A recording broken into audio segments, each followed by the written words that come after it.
नर्मदे हर. आजचा आपला 40वा दिवस. सकाळी जरा लवकरच उठून आपली नित्यकर्मे उरकली. साधारण 6च्या आसपास येथून निघायचे ठरवले होते. आंघोळ वगैरे आटपली. मंदिरामध्ये जाऊन मातेचे दर्शन घेतले आणि 6 वाजता येथून बाहेर पडलो. ज्यावेळेस बाहेर पडलो त्यावेळेस थोडासा अंधारच होता. आम्ही पुढे चालत एका ठिकाणी एका शेकोटीवर जाऊन शेकोटी देखील घेतली आणि पुन्हा पुढे चालू लागलो. दिवस अगदी प्रसन्न होता. सूर्यनारायण थोडेसे उशिराच उगवले.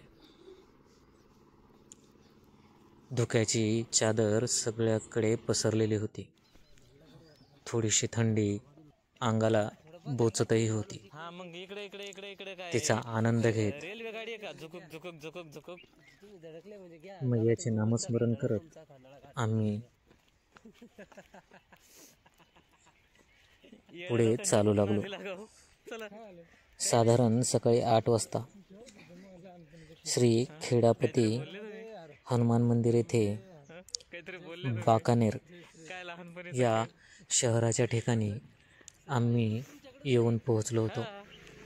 येथे गावात जाण्या अगोदर एक नदी लागते. ही मैयाची एक उपनदी आहे. या नदीवरील पूर पार केला ही थोडीशी वाहत होती, कारण याच्या अगोदर एक छोटासा या गावातील लोकांनी डॅम देखील बांधलेला होता. त्या डॅममुळे थोडेसे पाणी या नदीमधून वाहत होते. आम्ही श्री खेडापती हनुमान मंदिर येथे येऊन पोहोचलो. त्यावेळेस सूर्यनारायण चांगलेच वर आले होते. येथे पोहोचल्यानंतर सुरुवातीला येथे असलेल्या महादेवाचे आणि त्यानंतर बजरंगबलीचे दर्शन घेतले आणि बालभोगासाठी आम्ही येथे येऊन बसलो. बालभोगामध्ये शेव आणि बर्फी अशी स्वादिष्ट बालभोग स्वीकारला. थोडा वेळ विश्रांती केली. चहाची प्रसादी परत स्वीकारली आणि पुन्हा या शहरामधून चालायला सुरुवात केली. येथील शिवमंदिर, तेथे 2 माताजी पूजा अर्चना करत होत्या.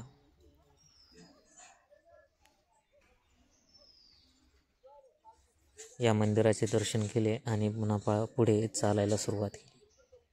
साधारण 14 किलोमीटर चालायचे असा अंदाज होता. आम्ही पुढे सरकत होतो. धुक्याची चादर पसरलेलीच होती. आता 8 वाजून गेले तरी थंडी कमी होत नव्हती,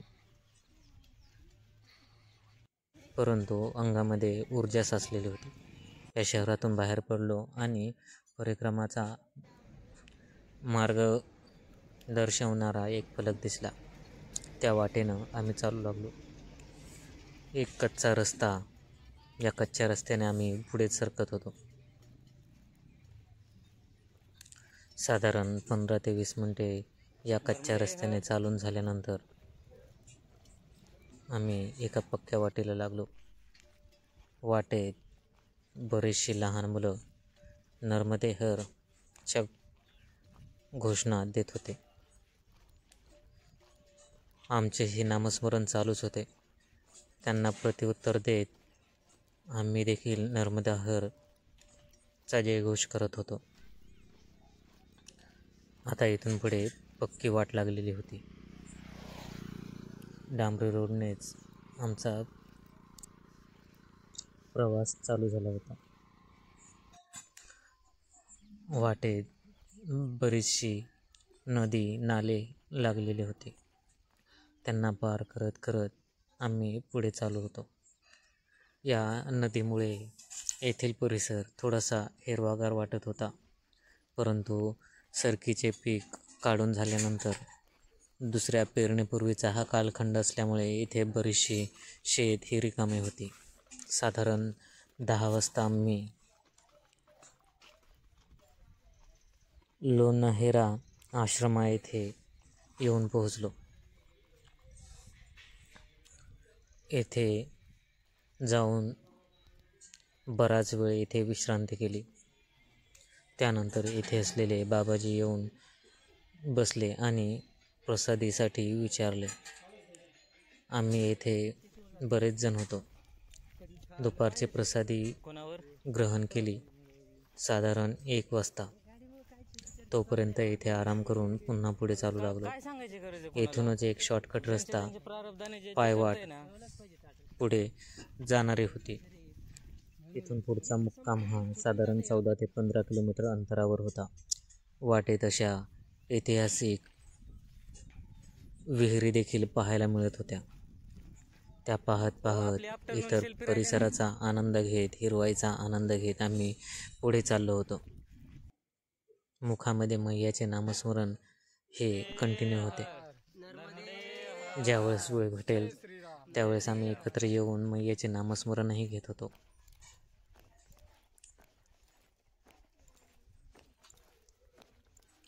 बराच वेळ झाला चालून होतो, त्यामुळे थोडासा थकवा जाणवत होता.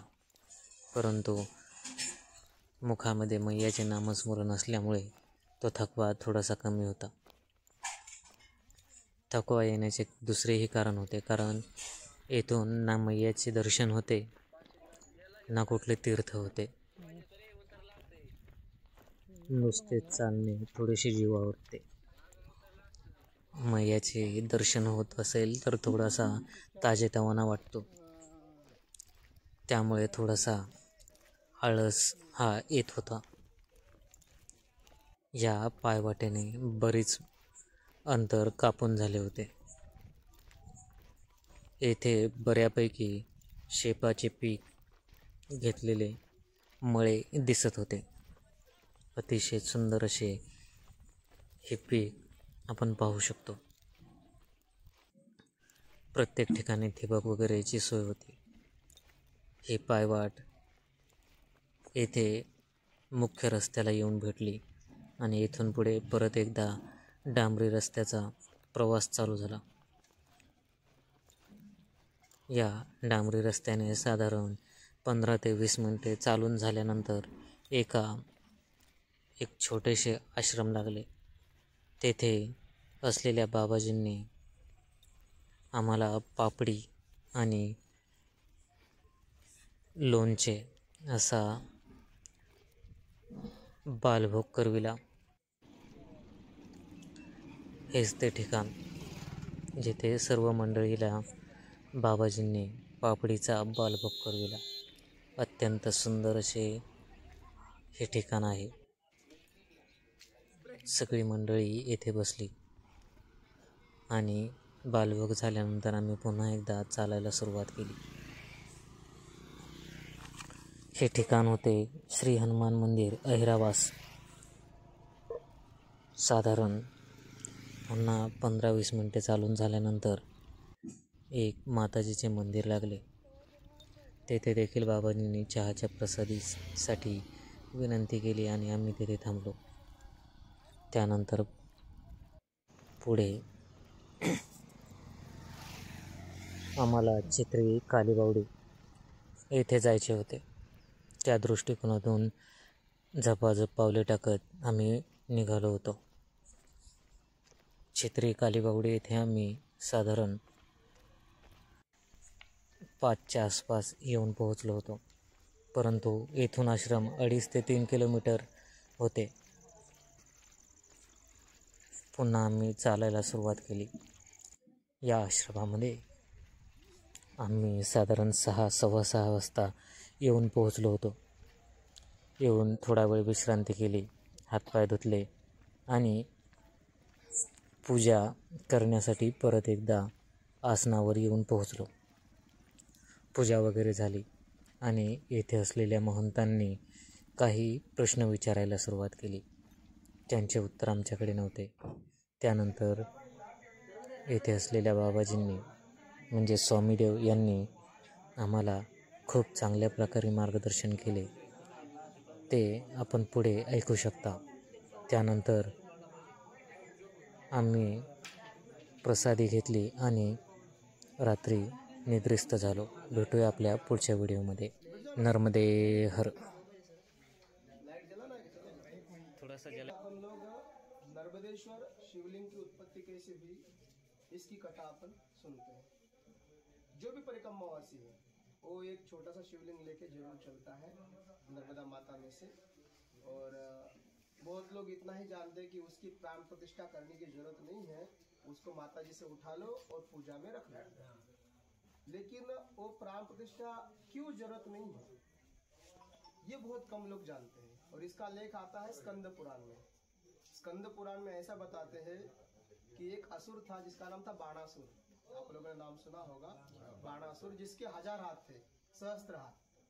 तो उसने एक बार शिव जी की तपस्या करना शुरू किया। 1000 हाथ होने के कारण वो सहस्त्र शिवलिंग बनाता था रोज के, पार्थिव शिवलिंग, रोज के हजारों शिवलिंग बनाने का, और प्राण प्रतिष्ठा करना मंत्र द्वारा, और फिर जाप करना शुरू करना। रोज की उनका ये नियम था कि प्रतिदिन उठो, हजारों शिवलिंग की स्थापना करो, मंत्र द्वारा उसको प्राण प्रतिष्ठित करो, उसके बाद तपस्या करना चालू करो। ऐसा करते करते उनको काफी समय बीत गया, बहुत सारे वर्ष बीत गए। तो एक दिन ऐसा हुआ कि भोलेनाथ वहां प्रकट हो गए। तो उसने शिवलिंग बढ़िया स्थापित किए थे, मंत्र द्वारा प्राण प्रतिष्ठित किए थे, मंत्र जाप करने बैठ गया। रोज का नियम था कि शाम को फिर विसर्जन करना मंत्रों द्वारा। लेकिन जब भोलेनाथ प्रकट हुए, उन्होंने उनको दर्शन दिया, तो जो भी उसने वरदान मांगना था वो वरदान उसको मिला, और फिर वो अपने राज्य की तरफ चल दी। तो जो हजारों शिवलिंग थे वो शिवलिंग वही रहे, उसने उसका विसर्जन नहीं किया। विधि विधान द्वारा जो विसर्जन किया जाता है वो उसने नहीं किया, वो तो अपने देश निकल गया, अपने राज्य निकल गया। तो माता जी की जो पानी की जो बहाव है वो बड़ा तेजी से आया, और सारे शिवलिंग अपने साथ समेटते हुए निकल गए। तब से उस शिवलिंग को कहते हैं बाणलिंग भी कहा जाता है, और नर्मदेश्वर शिवलिंग भी कहा जाता है। इसके दो नाम है, बाणलिंग और नर्मदेश्वर शिवलिंग। तब से ये प्रथा चलती आ रही कि माता का हर कंकर शंकर है, मतलब उसकी प्राण प्रतिष्ठा करने की आवश्यकता नहीं है। ये स्कंद पुराण में इसका पूर्ण लेख आता है। और ये कहा हुआ था, आप जब जाओगे सीतावन में तो वहाँ एक धावड़ी कुंड बोल के कुंड था, जिसको धाराजी भी कहा जाता है और धावड़ी कुंड भी कहा जाता है। वहां वो तपस्या करता था बाणासुर। नर्मदा किनारे ऐसे दो हुए थे जिनके 1000 हाथ थे, एक बाणासुर और एक हुआ था सहस्त्रार्जुन। आप लोग जानते होंगे परशुराम ने जिसके हाथ काटे थे। तो आप माहेश्वर जाओगे कल, आपको ये पता है कि अहिल्या देवी की नगरी है, लेकिन इसके पहले किसकी नगरी थी? वो सहस्त्रार्जुन की। तो वहां जब आप जाओगे तो एक जगह पड़ेगी जिसको जलकोठी कहा जाता है, वहां सहस्त्र धाराएं भी है, जो सहस्त्र अर्जुन ने नर्मदा माता को रोकने का प्रयास किया था, लेकिन माता जी उससे रुकी नहीं। तो वो सहस्त्र अर्जुन की नगरी है। तो नर्मदा किनारे हर जगह ऐसे तीर्थ है, जगह जगह जहाँ देवताओं ने, यक्षों ने, गंधर्वों ने, असुरों ने और ऋषि मुनि ने तपस्या की। तो नर्मदेश्वर शिवलिंग की ये कथा आती है। नर्मदे हार, नर्मदे हार। और लोग जानते हैं कैसे आध्यात्मिक यात्रा हुई। नर्मदा किनारे वैसे आप लोगों से जानना चाहता हूँ कि आप लोग बहुत लोग जानते हैं कि नर्मदा की पहली परिक्रमा मार्कंडेय ऋषि ने की है। सभी लोग जानते हैं मिनिमम कि माता जी की जो पहली परिक्रमा है मार्कंडेय ऋषि ने की है। लेकिन क्यों की, क्या कारण था करने का, ये बहुत कम लोग जानते हैं। मार्कंडेय ऋषि ने परिक्रमा की, ये सही है कि पहली परिक्रमा उन्होंने की, लेकिन क्यों की वो बहुत कम लोग जानते हैं। एक बार ऐसा हुआ था, कोई बहुत बड़ा संकट आया था, समस्या आई थी, उसका हल नहीं निकल रहा था मार्कंडेय ऋषि को। तो वो सप्त ऋषियों के पास गए कि इस समस्या का हल बताइए। तो उन्होंने कहा आप ऐसा करो, नर्मदा खंड में जाके तपस्या करो। जब तपस्या करोगे तो अपने भीतर से वो उसका समाधान निकल जाएगा, एक रास्ता मिल जाएगा। अब वो नर्मदा किनारे आए, जैसे ओमकारेश्वर पहुंचे तो वहाँ देखा कि पहले से कोई देवता तपस्या कर रहे, उन्होंने कहा थोड़ा और आगे बढ़ूंगा, वहां बैठूंगा। वहां कोई असुर कर रहे थे, कोई यक्ष कर रहे थे, कोई गंधर्व कर रहे थे, कोई ऋषि मुनि कर रहे थे। मान्यता ऐसी आती है कि कमंडल से कमंडल लगे हुए थे तपस्वियों के, उनको बैठने की जगह नहीं मिली। वो जगह ढूंढते ढूंढते उनकी सारी नर्मदा परिक्रमा हो गई। तब से नर्मदा परिक्रमा का चलन शुरू हुआ। तो बताओ, एक समय ऐसा था कि माता जी के किनारे कमंडल से कमंडल लगे हुए थे तपस्वियों के तपस्या करने के लिए, क्योंकि तपोभूमि है ये। और एक ऐसा नर्मदा खंड है जहाँ देवता, यक्ष, गंधर्व, असुर सबने तपस्या की। आप बताओ ऐसा कौन सा क्षेत्र है जहाँ सबने तपस्या की हो? गंगा किनारे आप देखोगे देवताओं ने की, ऋषियों ने की, लेकिन असुरों ने नहीं की। लेकिन नर्मदा किनारा ऐसा है जहाँ सबने तपस्या की। तो नर्मदा किनारे की जो जगह जगह जो आप लोग दर्शन करते हो कि कहा इंद्र ने तपस्या की, इंद्रेश्वर महादेव है, कहा वरुण ने तपस्या की, वरुणेश्वर महादेव है, कहा कोटेश्वर महादेव है। अलग अलग जगह ऐसे बहुत सारे, जैसे मेघनाथ है, पीछे आप छोड़ा होगे, वहाँ मेघनाथ ने तपस्या की। अभी आप लोग ये बताइए, आप तो सब धार्मिक ही लोग हो, तीर्थ क्षेत्र किसे कहते हैं? आप लोगों ने अध्ययन भी किया होगा बहुत सारा शास्त्रों का या धर्म किताबों का, तो आपको जानकारी होगी तीर्थ किसे कहते हैं। पता है? पुण्यजनकत्वम तीर्थत्वम। हाँ, तो तीर्थ किस मतलब क्या घटना घटी थी जिसको अपन ने उसको तीर्थ घोषित किया? आप लोगों को बता दूं, कोई भी उपासक हो या साधक हो या भक्त हो, जब वो अपने इष्ट की साधना करते हैं, चाहे वो शिव हो, ब्रह्म हो, विष्णु हो, शक्ति हो, कोई भी हो, तो जब तपस्या करते करते जब उसका ओरा इतना प्रबल हो जाता है, उसका जो ऊर्जा है इतनी बढ़ जाती है कि उनके जो इष्ट है ब्रह्मांड के कोई भी आयाम पे हो या कोई भी कोने में हो, उसकी जो ऊर्जा है वहां जाके टकराती है। जैसे अपन लोग लाइट में फ्रीक्वेंसी बोलते हैं, फ्रीक्वेंसी कैसी चलती है एक साथ तरंग की जैसी। तो जब अपन जाप करते हैं ना, या मंत्रों का या कोई चीज का ध्यान भी करते हैं, तो एक फ्रीक्वेंसी पैदा होती है, एक तरंग पैदा होती है, और जहां भी आपने इष्ट है वहां जाके टकराती है।